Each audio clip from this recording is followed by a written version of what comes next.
మన ప్రభువును మన రక్షకుడు అయిన యేసుక్రీస్తు నామమున అందరికీ వందనాలండి. దేవునికి స్తోత్రాలు. సర్వకృపానిధి అయిన దేవుడు, మన రక్షకుడు, మనల్ని ప్రేమించి మనకు అనుగ్రహించిన ఈ నూతన దినమును బట్టి సమస్త మహిమ ఘనత ప్రభావములు యేసయ్యకే చెల్లునుగాక. ఆ అత్యున్నతుడైన దేవుడు ఈ దినము కొరకు మనకు అనుగ్రహించిన దేవుని వాగ్దానము కృపావార్త. కీర్తనల గ్రంథము 34వ కీర్తన 6వ వచనం. ఈ దీనుడు మొర్రపెట్టగా యెహోవా ఆలకించెను, అతని శ్రమలన్నిటిలో నుండి అతని రక్షించెను. దేవునికి స్తోత్రం కలుగునుగాక, దేవునికి మహిమ కలుగునుగాక. ప్రభునందు ప్రియమైన సహోదరి సహోదరులరా, ఈ దీనుడు మొర్రపెట్టగా ఆలకించే దేవుడు మనకున్నారు. ఈ కీర్తన దావీదు గారు రాసిన కీర్తన. అబీమెలెకును దావీదును తరిమివేసినప్పుడు దావీదు గారు రాసిన కీర్తన. అనేక పరిస్థితుల్లో దావీదు చాలా కీర్తనలు రాశారు. అయితే ఈ 34వ కీర్తనలో అనేక ఆశీర్వాదాలతో కూడిన కీర్తనను దేవుడు దావీదు గారు రాయటానికి అవకాశం అనుగ్రహించారు. దీనుడు మొర్ర పెడితే ఆలకించే గొప్ప దేవుడు యేసుక్రీస్తు ప్రభు.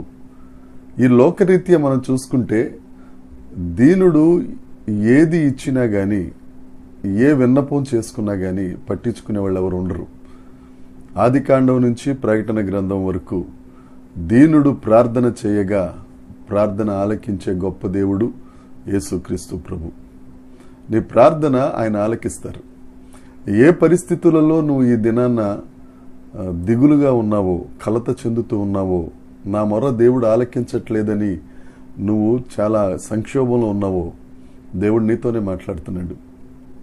దీనుడిగా దేవుని దగ్గర నువ్వు ప్రార్థన చేసినట్లయితే, విశ్వాసం ఉంచి దేవుని దగ్గర నువ్వు మొరపెట్టినట్లయితే, నీ ప్రార్థనను త్రోసివేయని దేవుడు, నిన్ను దాటిపోని దేవుడు, నిన్ను సిగ్గుపరచని దేవుడు యేసుక్రీస్తు ప్రభువు ఒకరున్నారు. ఆయన నీ మొర ఆలకిస్తారు. అంతేకాదు, యథార్థవంతుల ప్రార్థన ఆయనకు ఆనందదాయకము అని సామెతల గ్రంథం 15వ అధ్యాయం 8వ వచనంలో ఉంటుంది. నువ్వు యథార్థంగా దేవుని దగ్గర నువ్వు ప్రార్థన చేసినట్లయితే తప్పక దేవుడు ఆనందించి నీ మొర ఆలకించి నీకే అవసరత ఉందో ఆ అవసరతను తీరుస్తారు.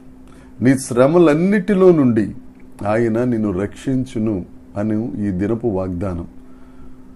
నీ శ్రమలన్నిటిలో నుండి, కొన్నిట్లో నుంచి కాదు, నీకే శ్రమలు ఉన్నాయో, ఏ పరిస్థితులలో నువ్వు శ్రమ పడుతున్నావో, నీ శ్రమలలో కనీసం నిన్ను చూసేవారు ఎవ్వరూ నీ దరి చేరకపోగా, నిన్ను ఆదరించేవారు కరువైపోగా, దేవుడు నీతో ఈ దినాన మాట్లాడుతున్నాడు, వాగ్దానం చేస్తున్నాడు. నీ శ్రమలన్నిటిలో నుండి నేను రక్షిస్తాను, నీ ప్రార్థన ఆలకిస్తాను, నీ విన్నపము ఏదో నేను ఆలకిస్తాను. ఎందుకంటే నీ విన్నపములను ఆలకించే దేవుడు నేనేనని యేసు ప్రభు నిన్ను ధైర్యపరుస్తున్నాడు. ధైర్యం తెచ్చుకో. నీకంటూ ఒక ఆధారం ఉన్నారు, ఆయన యేసుక్రీస్తు ప్రభు. ఆయన నీ శ్రమలన్నిటిలో నుంచి రక్షిస్తారు, నిన్ను విడిపిస్తారు, నిన్ను ఆశీర్వదిస్తారు, అనేకులకు ఆశీర్వాదకరంగా నిన్ను చేస్తారు. ఈ వాగ్దానం నీదే, స్వతంత్రించుకో. దేవుని యందు ప్రాధేయపడు, ప్రార్థన చేయి. నీకే శ్రమ ఉందో ఆయన దగ్గర నువ్వు చెప్పు, నమ్ము, విశ్వసించు. వాటన్నిటిలో నుంచి యేసుక్రీస్తు ప్రభు నిన్ను విడిపించి రక్షించునుగాక.